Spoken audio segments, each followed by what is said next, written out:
Bonjour à tous, bienvenue sur ma chaîne. Aujourd'hui, nous allons voir la recette de Kalbelloos, le gâteau à la semoule aux amandes. Pour cela, il vous faudra comme ingrédients 500 g de semoule moyenne, 250 g de sucre, 80 g d'amandes en poudre, une pincée de sel, une demi-cuillère à café de levure chimique, un demi-yaourt nature. Il vous faudra 130 g d'huile. Il vous faudra 150 g de fleurs d'oranger et 30 g de beurre. Et pour le sirop, il faudra du miel et encore de la fleur d'oranger. Alors c'est parti. Dans un premier temps, nous allons mettre la semoule.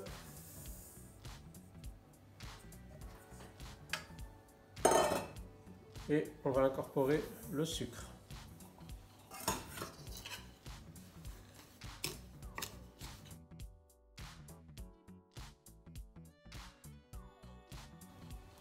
Ensuite, on va incorporer les amandes.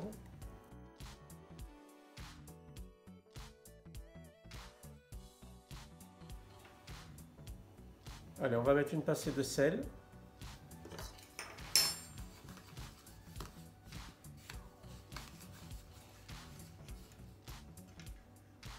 Ainsi que la levure chimique. Allez, on va mettre le yaourt.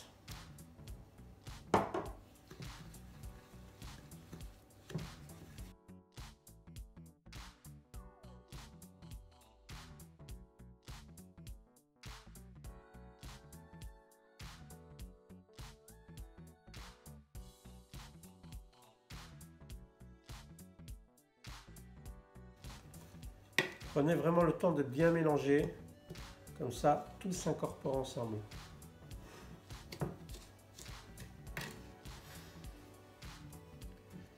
Et on avait aussi un verre de fleurs d'oranger. Je vais mettre la moitié.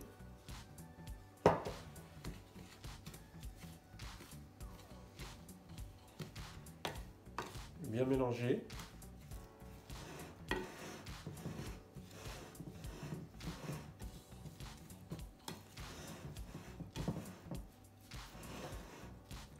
Et je remets l'autre moitié.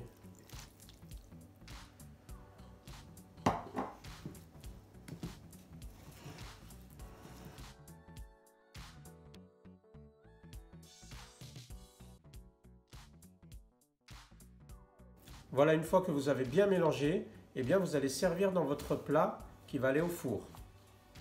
Voilà, moi j'ai choisi ce plat-là, c'est un plat moyen, de taille moyenne. Et ce qu'on va faire, c'est qu'on va étaler uniformément. Donc l'idée, c'est d'avoir la même épaisseur un peu partout. Donc vous poussez un peu la pâte comme ça. Pâte à semoule, ça sent très très bon. C'est vraiment gourmand. Allez, pour faire un peu plus lisse, on va le faire à la cuillère.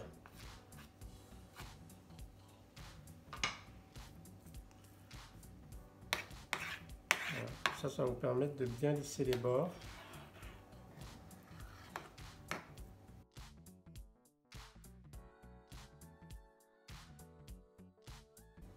Voilà, maintenant on va faire le quadrillage. On va faire le quadrillage de nos parts. On va faire une là. Ok, 4 lignes. Vous n'allez pas descendre le couteau tout au fond. Vraiment à mi-hauteur. Et vous passez votre couteau comme ça.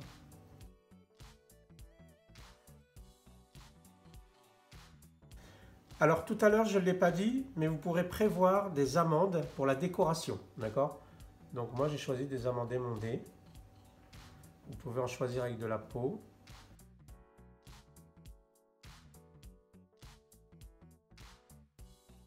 Rappelez-vous, je vous avais parlé de 30 g de beurre. Eh bien, on va venir beurrer le dessus au pinceau.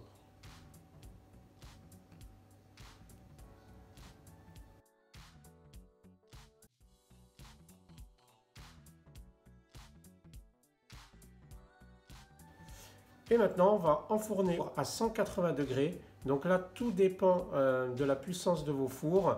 Il faut que ça brunisse tout autour. D'accord? Que ça soit doré, que ça brunisse tout autour. Alors, suite à un problème technique, je vais faire une voix off et vous dire un petit peu comment on va faire le sirop.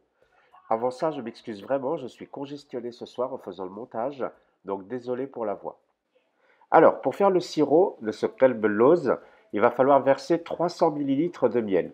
Donc, si vous voulez un Kelbelose un peu plus sirupeux, vraiment un peu plus trempé, rajoutez un peu plus de miel, même 350 millilitres, c'est pas grave. D'accord? Vous avez vu sur la photo finale que mon gâteau à moi, le Kelbelose, il n'était pas très sirupeux, mais c'est parce que je l'aime comme ça. Donc, si vous voulez vraiment qu'il baigne vraiment dans le sirop, donc rajoutez du sirop comme je vous l'ai dit. Alors, il va falloir rendre plus liquide le miel, ce qui va favoriser son absorption sur Pelebellose. Donc, pour cela, moi, j'ai ajouté un verre de fleur d'oranger. Pour ceux qui ne le souhaitent pas, parce que c'est peut-être un peu trop fort, n'oubliez pas que nous avons déjà mis un verre dans la préparation, vous rajoutez simplement de l'eau. En rajoutant de l'eau ou de la fleur d'oranger, le but est de rendre beaucoup plus liquide votre miel. Regardez avec la cuillère, lorsque je vais soulever le liquide, il va vraiment être beaucoup plus fluide. Voyez?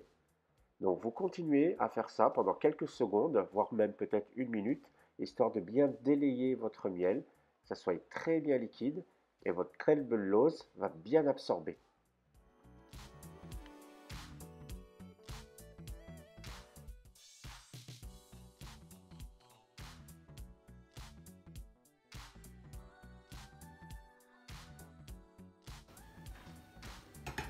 Alors, ça vient de sortir du four, voilà. Donc pendant que c'est chaud, on va prendre le sirop. Donc moi, ça a mis 1 heure, d'accord? 1 heure de cuisson. Et là, on prend le sirop et on met au fur et à mesure.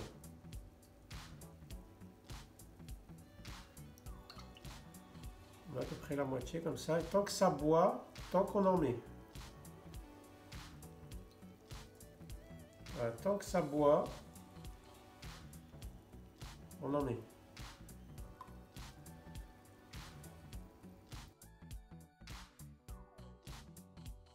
Moi, ce que je vais faire, c'est que je vais rouvrir un petit peu. Voilà. Il faut bien faire couler. Attention, c'est chaud.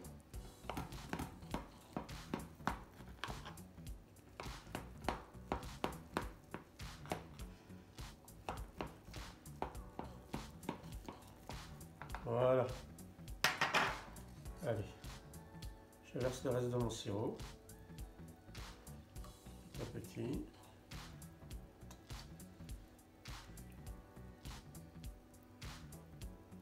Et tant que ça boit, j'en mets.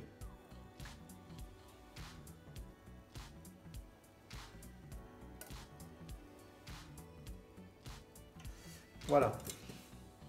Donc vous voyez là, ça ralentit. Ce que je vais faire, c'est que je vais le remettre 5 minutes dans le four éteint. C'est chaud. Allez, 5 minutes au four éteint. Voilà, après 5 minutes, voilà, mis au four éteint. Il me restait un peu de sirop, parce que ça n'avait pas tout absorbé. Je vais le rajouter tranquillement, un peu partout.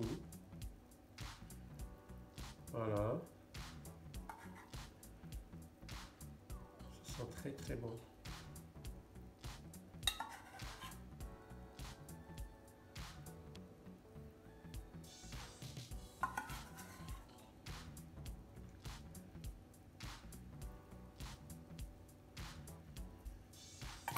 Ce que je vous propose maintenant, c'est qu'on va laisser refroidir et après on va servir.